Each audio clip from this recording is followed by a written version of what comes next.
Schrijver, dichter en uitjouwer Pieter Boersma is bot in de banrekken van Hildegard van Bingen.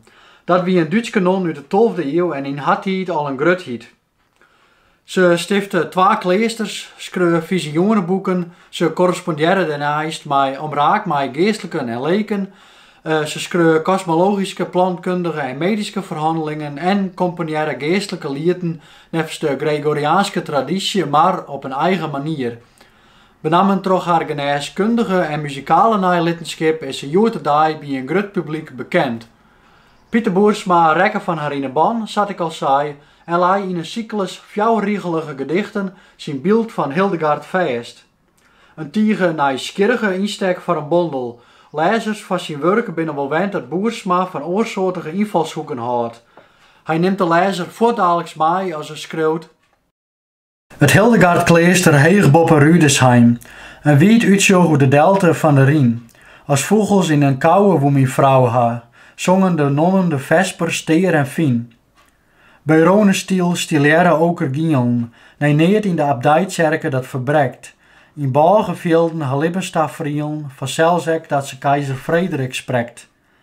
Het abdijdak is mijn lijstje in Dutsen. Ze komen, lies ik bij Hildegard Orien, met de meesken haar vinger en tjennailen, opnieuw ben ik toch de verlieking oondien. Het plak, de noordelijke delling is perfect. De zinnen skien vol op het strakke bouwwerk. Van deze kant al is het uitzicht prachtig, over het rivierdal onder een strielend zwurk.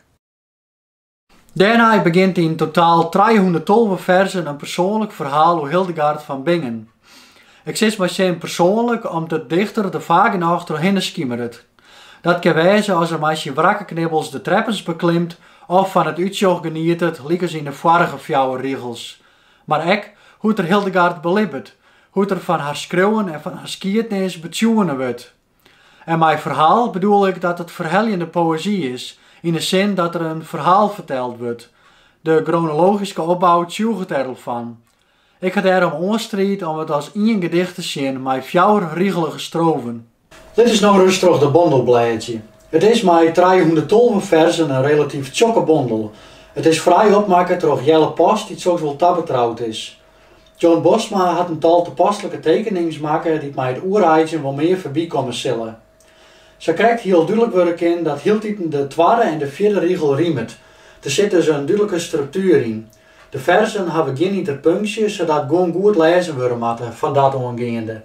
De lezer moet er eerst inkomen en dat wordt er met het opdoeken van allerhande figuren in het begin er net dagelijks makkelijker op. We zien het naar een beskaat opbouw, toch wel een beskaat verhaal, of let het dus grip nemen. Als dan op gleedkomst, merkt dat er een soort van chronologie in zit.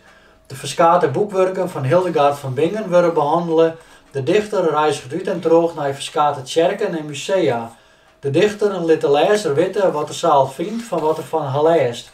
En wat er ondervindt op zijn ontdekkingstocht. Je rekt al linkende waai meer van haar in de ban. De lezer giet erin mee, of al eerst, ze giet met mij.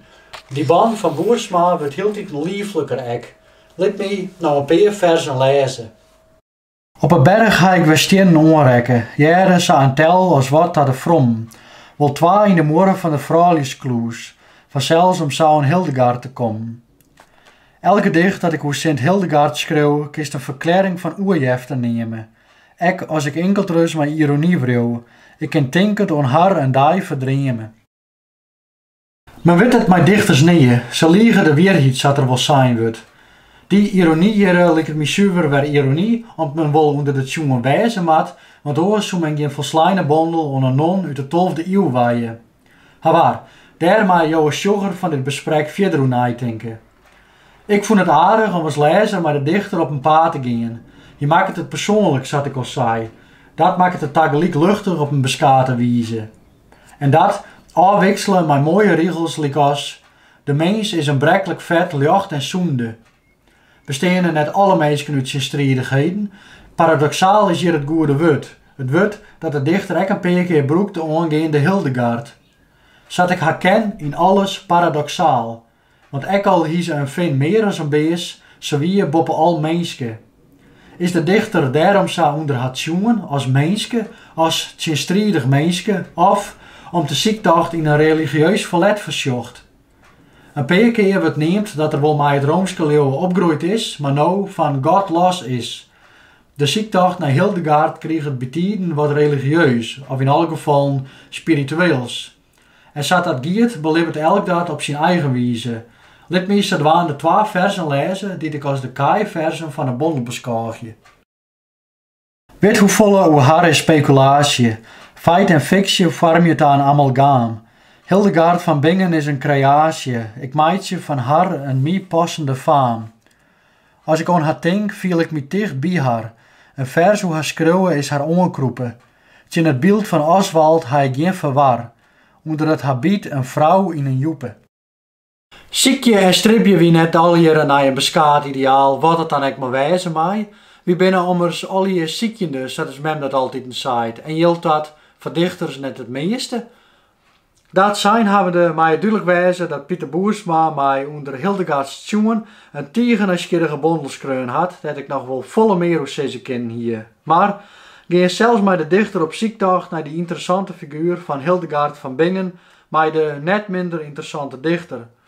Men rekt het al gauw het zoeken van die bijzondere vrouw en snapt ze schoon de fascinatie van de dichter.